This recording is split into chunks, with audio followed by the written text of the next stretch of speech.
El tema realmente se llama Venciendo los Gigantes. Venciendo los Gigantes. Y yo compartí parte de esta palabra hace varios años. Y desde hace días, desde varias semanas atrás, orando por el qué compartirle a la iglesia, desde hace varias semanas atrás venía con la inquietud que debería de tocar esta temática para este tiempo. Y bueno, hoy fue el día de poder sentir esa libertad de hacerlo. Así que a partir de hoy, durante algunos miércoles, voy a estar tocando este tema. Y para el que está interesado, así se llama el tema, Venciendo los Gigantes. Y vamos a tomar las escrituras y vamos a revisarlas y vamos a aplicar las escrituras a nuestra vida, a nuestras vivencias actuales, porque tenía la convicción de que dentro de esa, ¿cómo se llama? Dentro de ese desafío temático y dentro de ese desafío que planteamos a partir del mes de enero, que deberíamos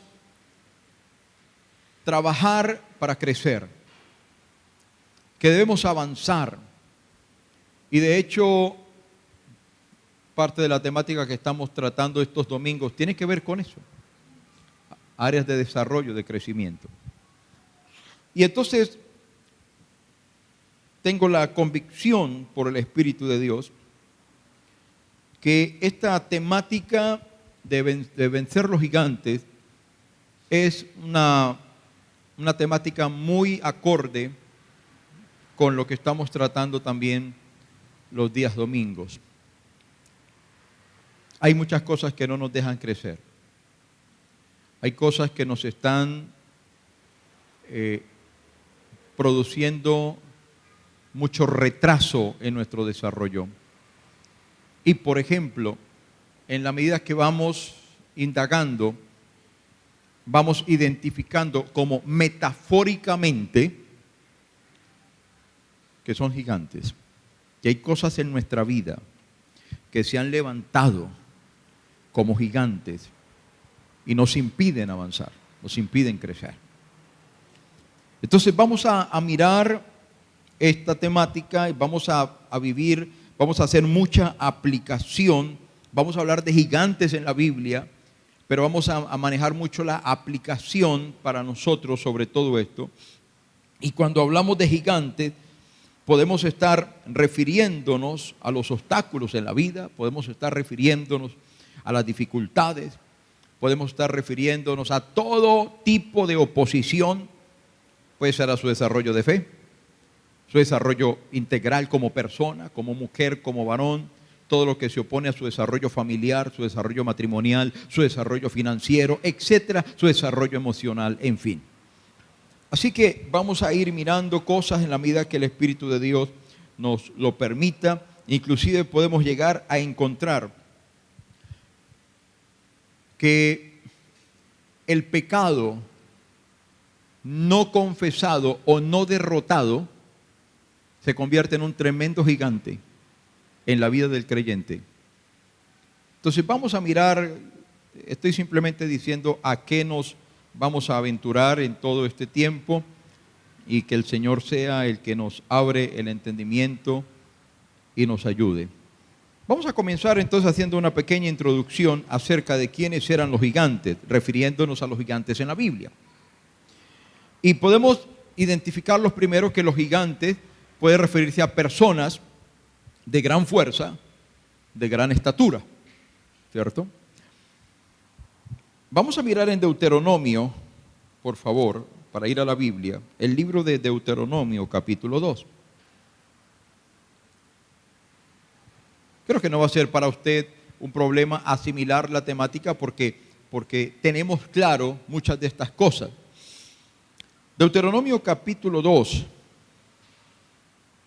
versículo 10 y versículo 11.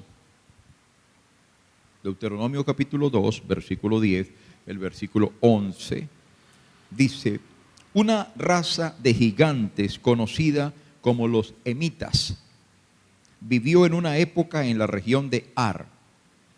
Eran tan fuertes, altos y numerosos como los anaseos, otra raza de gigantes. A los emitas y a los anaseos también se les conoce como refaitas, aunque los moabitas los llaman emitas. Versículo 20 y 21, el mismo capítulo. Antiguamente a esa región se le consideraba la tierra de los refaitas, porque ellos habían vivido allí, aunque los amonitas los llamaban sonsomeos. También eran fuertes, altos y numerosos como los anaseos. Pero el Señor destruyó a los refaitas para que los amonitas se apoderaran de la tierra de ellos. Hay tres términos que encontramos en el hebreo que se refiere o para referirse a gigantes o a los gigantes. El primer término es nefilín.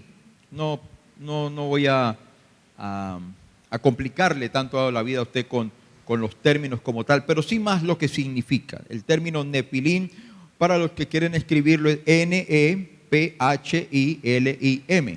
nefilín. Este término traduce seres delante de quien uno cae en admiración. Eso traduce el término nefilín, seres delante de quien uno cae en admiración.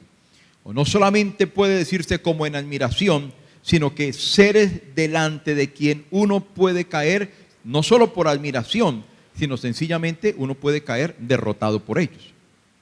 Eso es lo que implica el término nefilín o nefilín.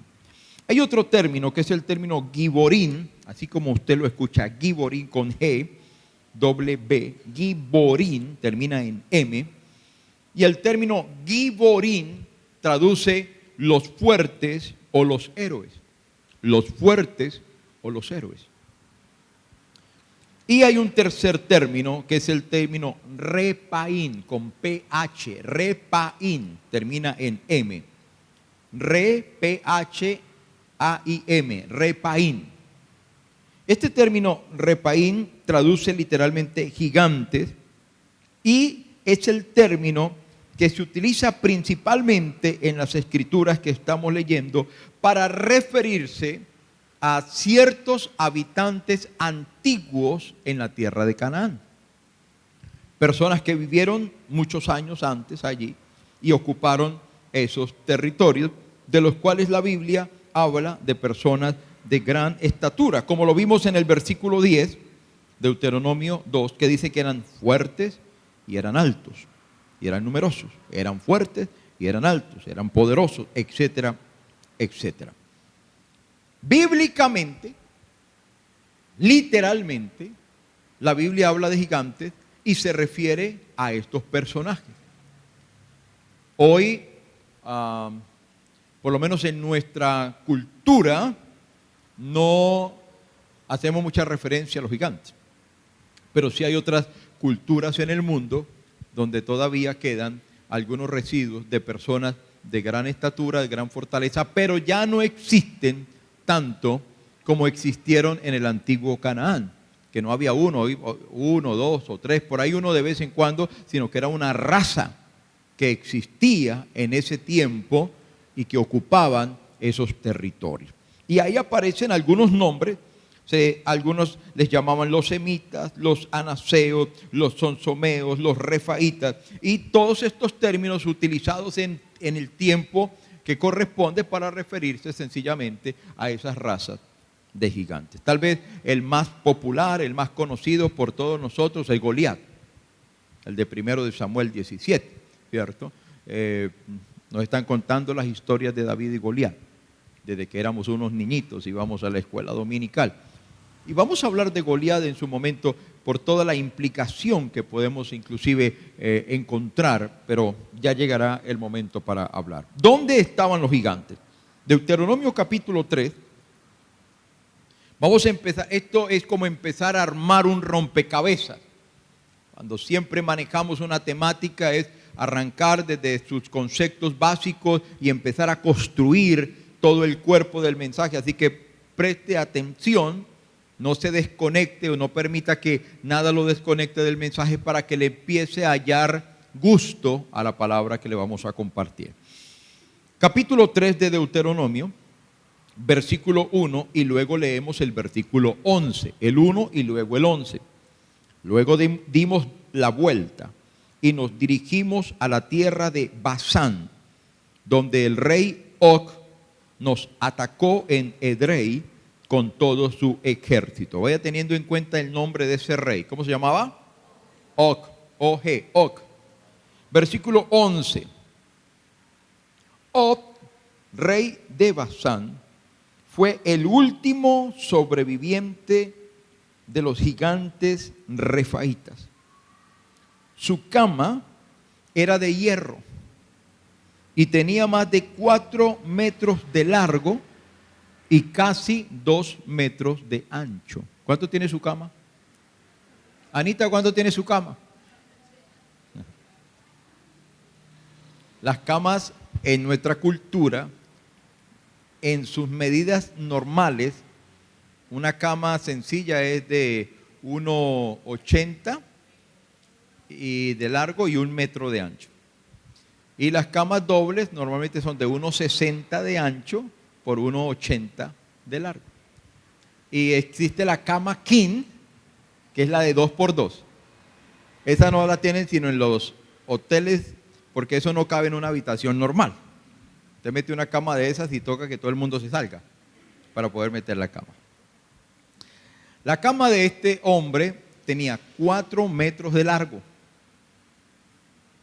y 2 metros de ancho. Y dice que era de hierro. Ya ustedes entenderán por qué las medidas y por qué la contextura de la cama. Vamos a hablar ahorita un poquito acerca de eso. ¿Dónde estaban los gigantes? Según la palabra y según la ubicación que podemos hacer y contextualizarla, escuche esto que le voy a decir. Los gigantes están o estaban, cuando digo estaban, estoy hablando históricamente, y cuando digo están, voy a hacer la aplicación. Estaban en el camino a la tierra que se iba a poseer. Preste atención para que empiece a sacarle algo a eso. ¿Dónde estaban los gigantes? Históricamente se encontraban en territorios que estaban en la ruta, en el camino a la tierra que Israel iba a poseer. Ahora, eso representaba un problema para el pueblo de Israel. Porque usted dice, pero bueno, ¿y qué tiene que ver que estaban ahí? Pues que Israel tenía que pasar por ahí. Y al tener que Israel pasar por allí, pues adivine qué. Esta gente no quería dejarlos pasar por ahí. Entonces empezamos a hablar metafóricamente y aplicativamente de cómo los gigantes usted se los va a encontrar en el camino a la tierra hacia donde usted va. ¿Alguien me está escuchando? ¿Cuál es su tierra prometida? ¿Cuál es su Canaán? Usted, le estoy preguntando a usted, no le estoy preguntando a Israel, al Israel antiguo, le estoy preguntando a usted, ¿cuál es su tierra prometida? ¿Qué fue lo que Jesús vino a hacer? ¿Qué es lo que Jesucristo vino a hacer? Dice que Él vino a mostrarnos el camino al Padre. Y ese camino al Padre es el camino a la vida eterna. ¿Por qué cree que el Evangelio dice que Él vino a traer vida, pero una vida abundante? No, y esa vida abundante hay que verla más allá de la punta de nuestra nariz, de decir, es que yo estoy disfrutando la vida ahorita. No, Jesús vino a darte vida ahora, pero esa vida abundante se proyecta a una vida sobreabundante o una vida eterna. En otras palabras, para usted y para mí, nuestra tierra prometida no es el deseo de comprar una parcelita en tal parte, una finquita por allí, esa es mi tierra prometida. No, no, no, no, no. Eso es una meta volante en su vida. Y dije meta volante, discúlpeme, me traicionó la cabeza, pensé que estaba en una clase de ciclistas, ¿cierto? Pero ¿qué es una meta volante? Los que les gusta, o bueno, no tiene que gustarle, pero los que entienden un poco acerca del ciclismo, el ciclismo tiene una serie de premios, de puntos de referencia y metas volantes, le llaman dentro de una etapa, salió de tal parte a tal parte, hay puntos específicos donde hay establecimiento de ciertas metas transitorias que el primero que la toma o llega se gana unos puntos. Y luego al final de toda la competencia, el que más puntos tenga, que haya ganado más metas transitorias, entonces se gana un premio. Estas son las famosas metas volantes. Son las metas transitorias, pero no la meta definitiva. Normalmente, la persona que se gana una carrera, el campeón de una carrera, muchas veces no se ha ganado ninguna meta volante.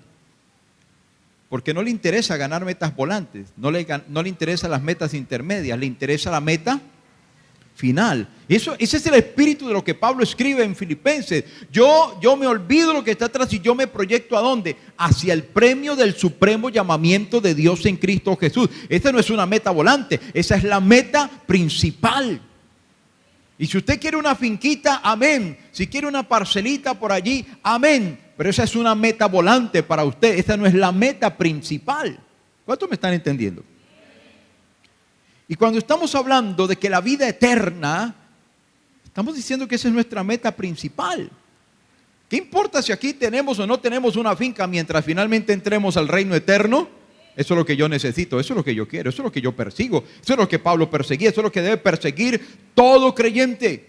Aquí, si se puede alcanzar una meta transitoria, amén. Y si por alguna razón esa meta transitoria no se alcanzó, hay que seguir porque hay una meta que es la principal. Y cuando estamos hablando de su Canaán, de su tierra prometida, hermano, estamos pensando en la vida eterna. ¿Cuántos entienden lo que estoy diciendo? Cuando estamos hablando de los gigantes, ¿dónde estaban los gigantes? Estaban en el camino a la tierra que iba a poseer. Empieza a armar el cuerpo del mensaje. ¿Cuántos gigantes usted se va a encontrar, ya se ha encontrado, se está encontrando y se va a seguir encontrando antes de heredar la vida eterna? Hasta ahí estamos claros. Y dice la palabra, por ejemplo, en lo que leímos de Deuteronomio 3, 1 y 11, está hablando específicamente de un gigante, de Og, rey de Basán. En la próxima clase vamos a hablar de Og y vamos a hablar de Basán. Y usted va a ver lo interesante que es uno ponerse minucioso y a escarbar estas cosas. Va a verlo, usted puede leer, ¿y qué es Og? ¿Y qué es Basán? ¿Y a mí qué me interesa? Ok, venga a esa clase para que se dé cuenta las cosas interesantes que el Espíritu Santo le puede a uno revelar y cómo uno puede aprender y aplicarla. Hoy es una clase solamente introductoria. Entonces, ¿dónde están los gigantes? Están en el camino a la tierra que vamos a poseer. Basán estaba enclavado en la ruta. ¿Y sabe qué? Og no quiso dejar pasar a los israelitas camino a Canaán. Ellos dijeron, denos permiso de pasar. Y él le dijo, no les doy permiso. ¿Y sabe qué hizo Og? Armó su ejército y salió a pelear contra el pueblo de Israel. Números capítulo 13, busque Números capítulo 13, versículo 22.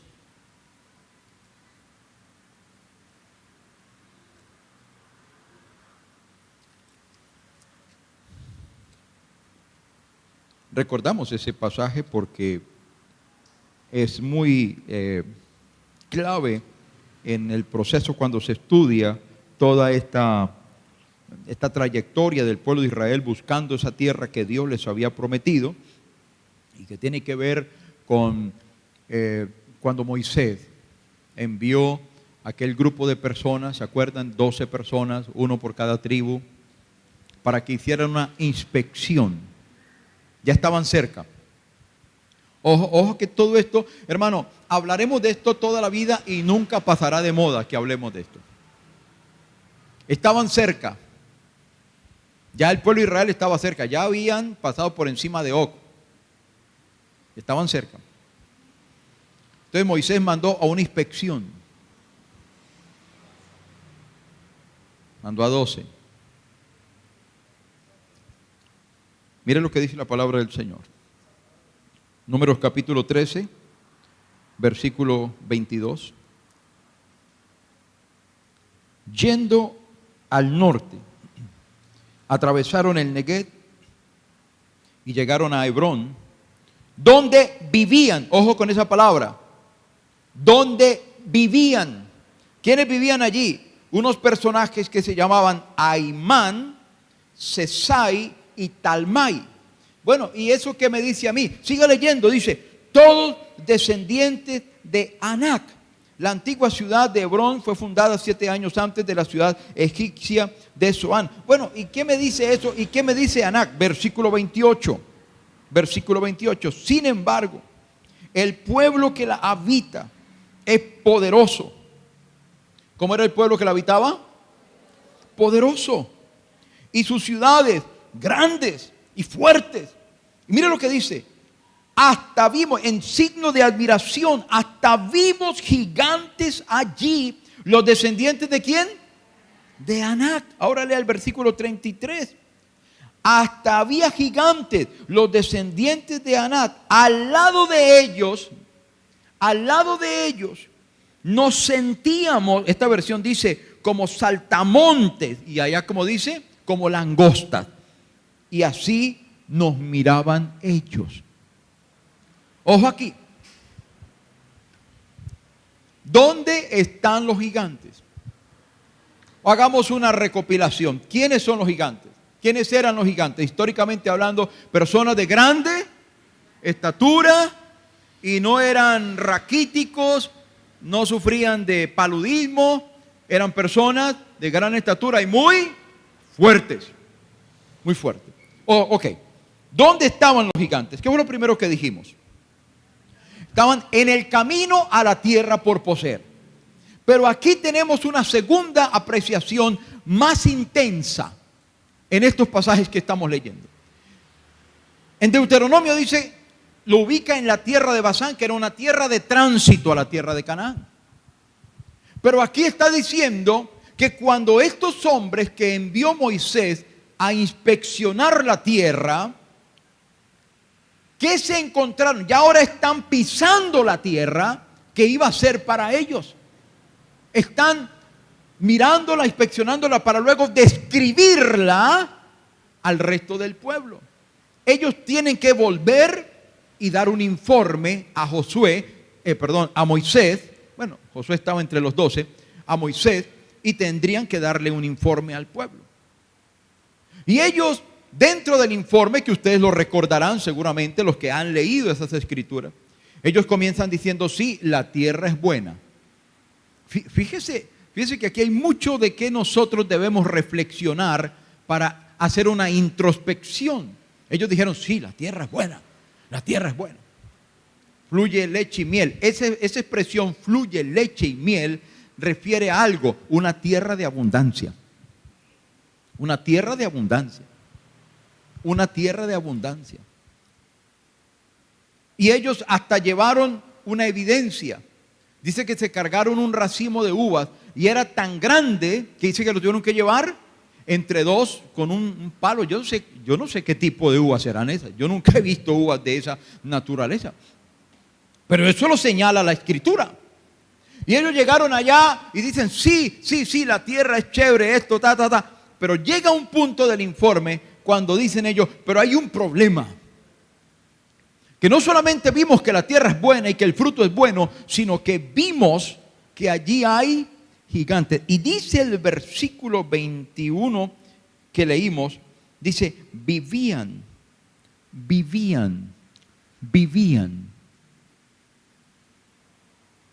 ¿Quiénes vivían allí?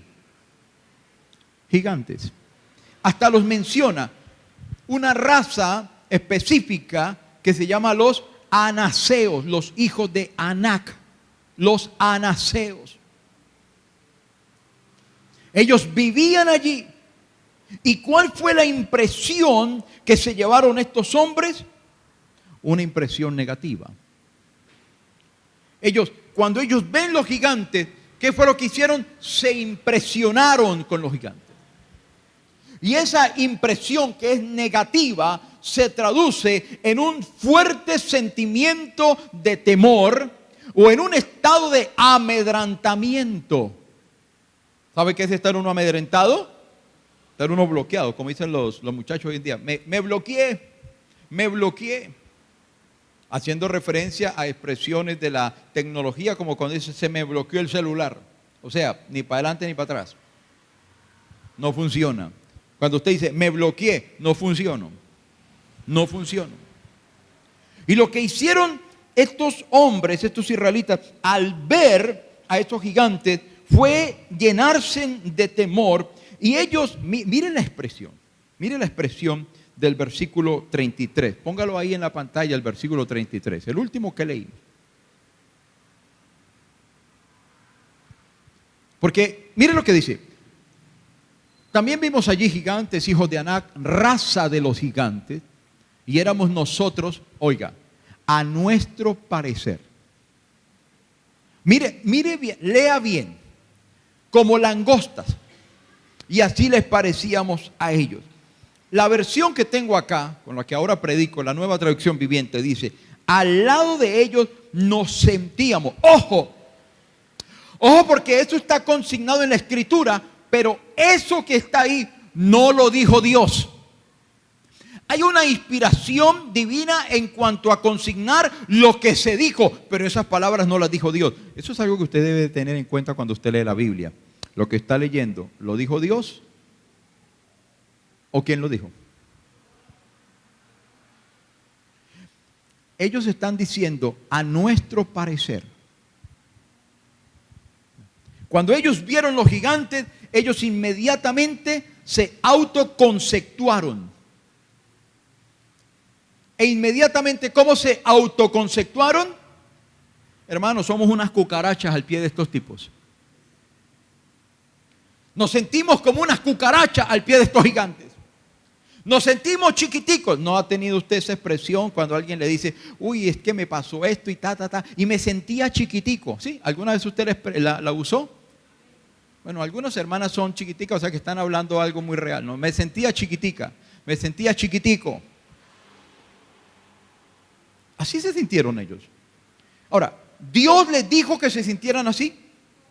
No. Fue el concepto que ellos mismos crearon de ese estado y de esa situación y de ese encuentro con esos elementos, con esos gigantes. Y dice el texto que así les parecíamos a ellos. ¿Sabe?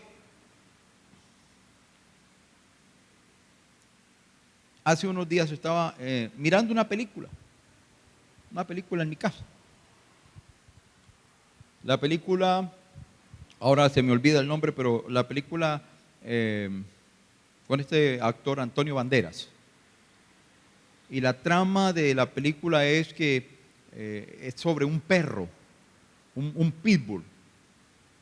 Y al perro lo entrenan para que mate a otros perros en competencias caninas. Eso existe en el bajo mundo, según entendí en la película.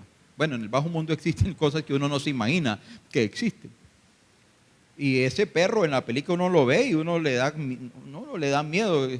Mirar ese animal es una cosa imponente. Pero ¿a qué vengo? No a contarles la película, sino a una expresión que me llamó la atención y que vale la pena ponerlo aquí, porque en una de las escenas hay unos personajes ahí y el perro los va a atacar y el uno le dice al otro, tranquilo, porque ellos huelen el miedo. Y dice, y ellos se alimentan del miedo. Me causó Interesante la frase. ¿Sabe? Fueron ellos los que, producto del impacto al ver los gigantes, que se llenaron de miedo y se autoconceptuaron como unos langostas, y ese miedo lo olieron ¿quiénes? Los gigantes, porque dice, y así les parecíamos a ellos.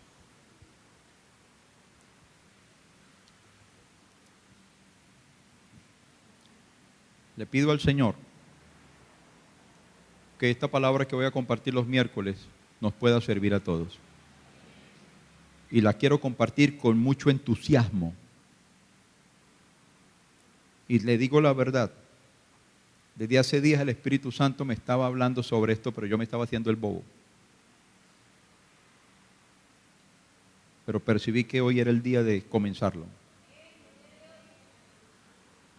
Porque percibo que mucho de nuestro estancamiento personal, familiar, es porque hay gigantes que no solamente se atravesaron en el camino, sino que están viviendo en el lugar donde yo tendría que vivir. ¿Ahora sí me entiende? ¿A dónde Dios quiere que usted esté? ¿Y quién está allí ocupando ese lugar?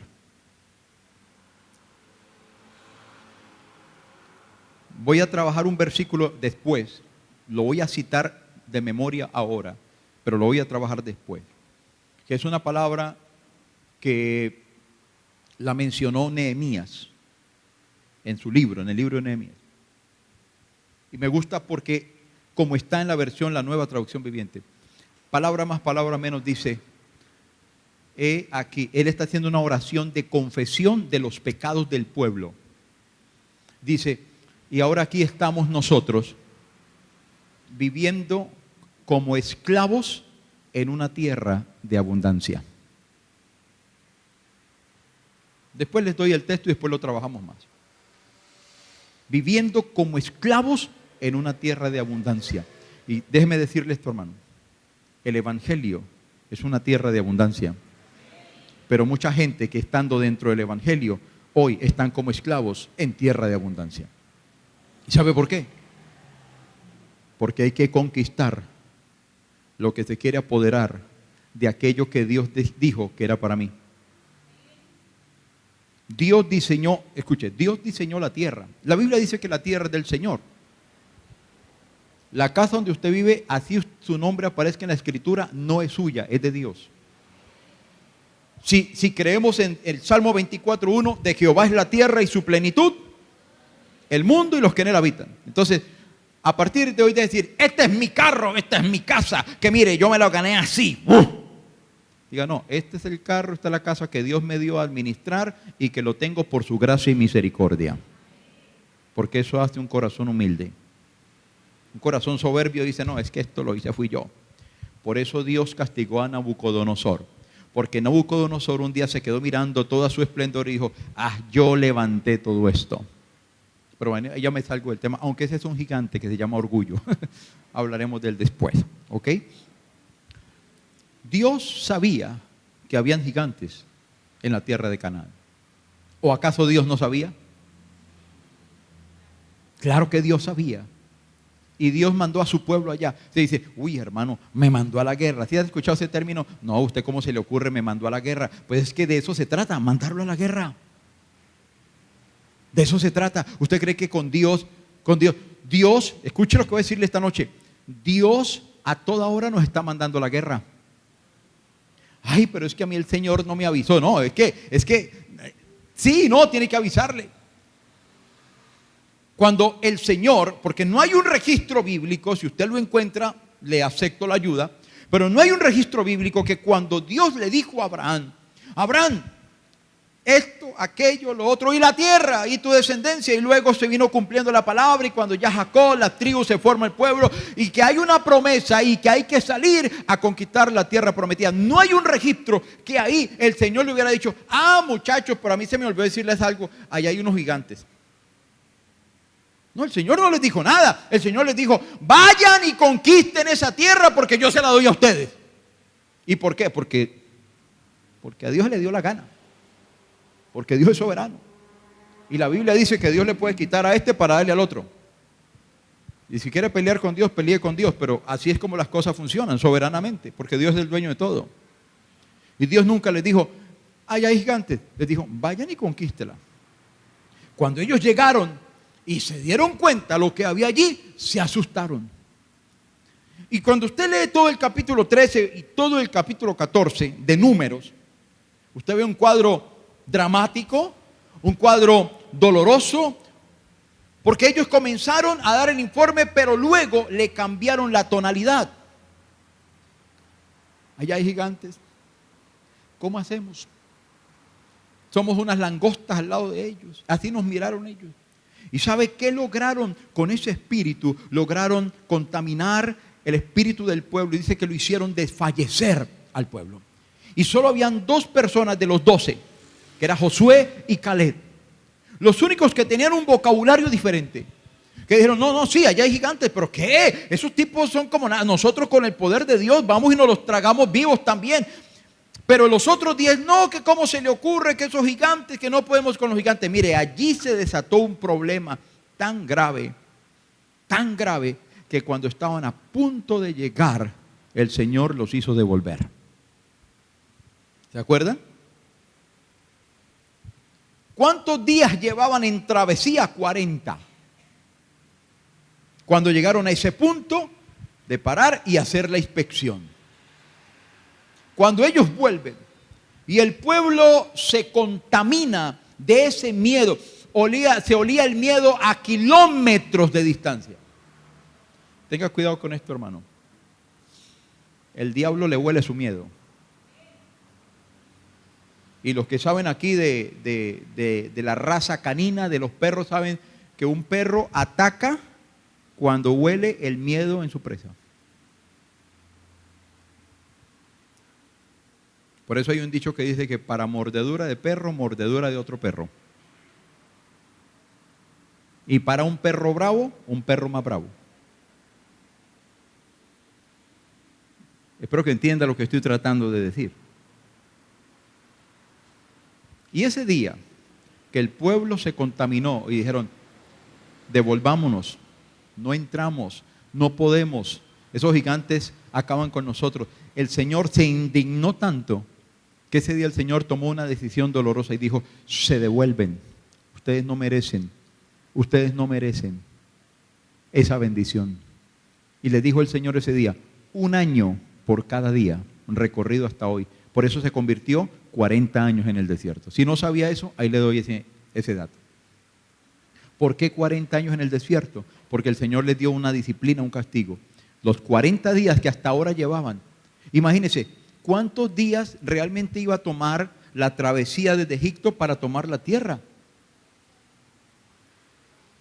Era un tiempo relativamente corto. Y se demoraron 40 años. Los 40 años fue producto de una disciplina. ¿Por qué? Producto del miedo y de la desazón, solo porque cuando les dijeron gigantes, se acobardaron. Espero que usted esté captando cositas.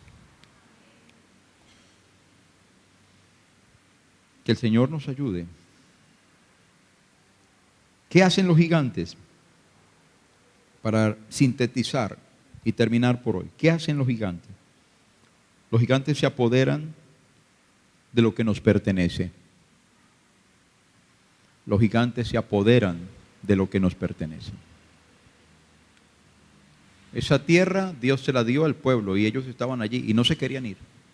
Porque ellos llegan y se apoderan. Hermano, ¿cuántas cosas hemos dejado de lograr? ¿Cuántas cosas hemos dejado de alcanzar? ¿Cuánto hemos dejado de avanzar? Porque algún tipo de gigante en nuestra vida nos paralizó y no nos dejó. Y se posesionó y como por ahí un presidente en otrora en Colombia, aquí estoy y aquí me quedo. Y eso dice el gigante, aquí estoy y aquí me quedo. ¿Y qué tiene usted que llegar a hacer? Usted no puede llegar a negociar con el gigante. Israel no negoció con ningún gigante. Israel venció a los gigantes. No trate de negociar con el pecado si ese es su gigante. No trate de negociar con esto, aquello y lo otro. Ya hablaremos. Con los gigantes no se puede negociar. A los gigantes hay que enfrentarlos para vencerlos. Entonces, ¿qué hacen los gigantes? Ellos se apoderan de lo que nos pertenece. Segundo de Samuel, capítulo 21. Si usted me permite rápidamente por ahí. Segundo de Samuel 21. Para mostrarle algo más. Segundo libro de Samuel, capítulo 21, versículo 16, para decirle una segunda cosa que hacen los gigantes. Versículo 16. Segundo de Samuel, capítulo 21, versículo 16. Isbi Benoc era un descendiente de los gigantes. La punta de bronce de su lanza pesaba más de 3 kilos. O sea, solo la punta, la puntica de la lanza, solo la puntica pesaba más de 6 libras. Solo esa puntica. ¿No? Estaba armado con una espada nueva. Dice, había acorralado a David y estaba a punto de matarlo.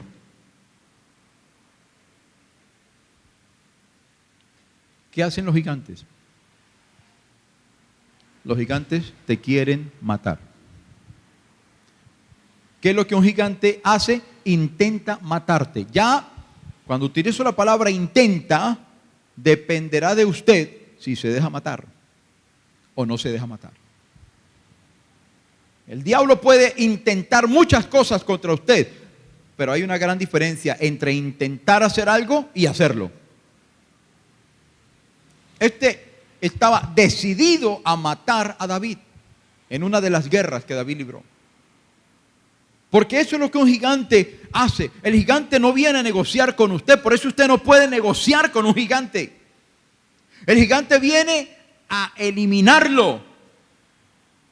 Por eso, discúlpenme para los más,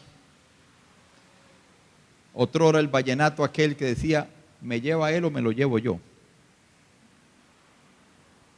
Aclaro que es un vallenato y no estoy hablando que es un cántico de adoración. Una expresión muy folclórica. Porque la música antiguamente podía ser más escuchada. Las baladas, si se hablaba mucho del amor, los vallenatos y ese tipo de música folclórica hablaba mucho del folclor, de la cultura. Hoy no se puede escuchar nada de eso. Hoy es solo sexo y desorden en las canciones. Por eso los creyentes debemos escuchar otra cosa, lo que realmente nos edifique. Pero como dice la expresión del vallenato antiguo, o me lleva él o me lo llevo yo. Y no le digo lo que sigue diciendo la frase. Para que se acabe la vaina, dice el vallejarto, dice un amigo mío. Perdón los costeños presentes. No puedes negociar con un gigante. El gigante no va a negociar contigo. El gigante va a venir a matarte. Ok, otra cosa más. Versículo 21 del mismo capítulo donde estamos. Pero cuando desafió a los israelitas y se mofó de ellos, lo mató Jonatán, hijo de Simea, hermano de David. Este hombre, el que está ahí, uno de ellos, ahí aparecen otros nombres, lo vamos a ver después. ¿Qué hacía?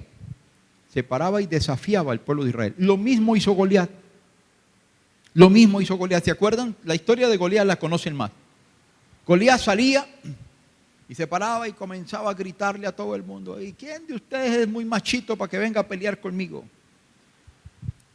¿Sabe cuál era la estatura promedio de los gigantes históricamente? La estatura promedio. ¿Entiende lo que digo por estatura promedio? Que habían unos que medían más y de pronto otros un poquito menos. 2.50. ¿Cuánto mide usted? Pastor, yo mido 1.50. 2.50. Pero muchos de ellos alcanzaban casi los 3 metros de altura. La altura de Goliat estaba más o menos entre 2.80 y tanto, casi 2.90, casi 3 metros. Y no eran palillos, fideos. Eran personas atléticas, eran personas fuertes. Ustedes se imaginan lo que es encontrarse un macancán de eso y que mida casi 3 metros y aparte de eso armado hasta los dientes. Eso produce miedo. Pero sabe, hermano, ese Goliat salía y desafiaba. Este de aquí desafiaba. ¿Quién va a pelear conmigo? ¿Se acuerdan lo que decía Goliat? Si me vence, entonces los filisteos serán sus siervos. Y si no, ustedes van a ser nuestros siervos. Los gigantes continuamente te están desafiando. Continuamente se te paran de frente y dicen, ¿qué? Venga, peleamos. Porque el gigante, por su propia apariencia y por su propia imagen, infunde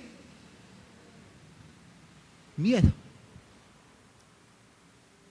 Y yo no sé cuántos de ustedes van a encontrar a través de este estudio que hay gigantes en su vida que están anidados y llevan meses, años.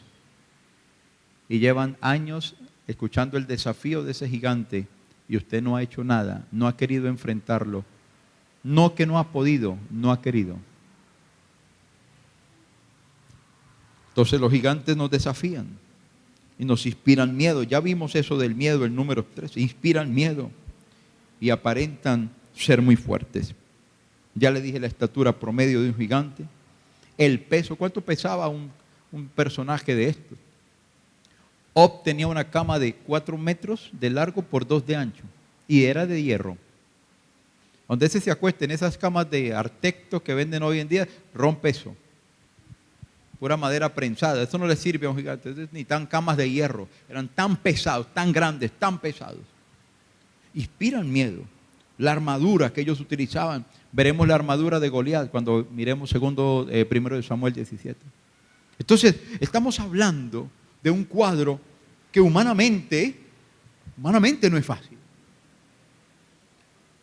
Pero yo quiero decirle, hermano, que este es un tiempo en que tenemos que salir a pelear contra los gigantes que nos están desafiando, que nos están atemorizando y que nos quieren matar. Porque no van a negociar con usted. De ninguna manera negociarán con usted. O el gigante te mata o tú matas al gigante. Oremos.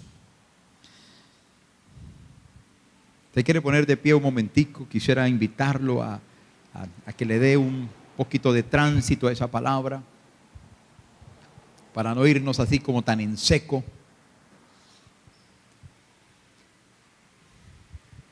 Y permítale al Señor hablarle a través de esta palabra.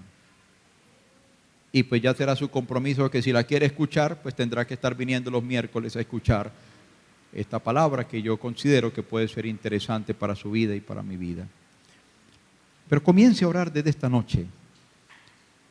Y tal vez una invitación que quiero hacerle, con todo respeto, a partir de ahora, comience a identificar cuáles son los gigantes que están en su camino. ¿Cuáles son los gigantes que están viviendo en el lugar donde usted debería de estar viviendo? Son gigantes. Inspiran miedo. Son terribles. De grande estatura. De gran recorrido. Pero vamos a ver cómo a través del estudio de la palabra Dios nos faculta para que nosotros venzamos los gigantes. Padre, te damos gracias en esta noche.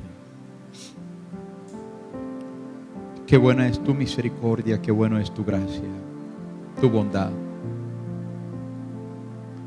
Lo que queremos hacer, Señor, o mejor, lo que queremos permitir a través de la exposición de tu palabra es que nuestro entendimiento se pueda abrir. Que pueda haber en nosotros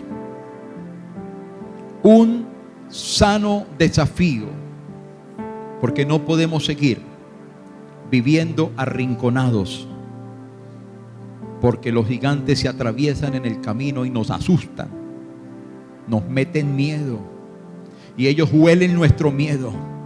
Y como el miedo paraliza, entonces se aprovechan de nuestra parálisis espiritual, de nuestra parálisis emocional, de todo tipo de parálisis que nos puede llegar. Pero queremos ver una iglesia en desarrollo.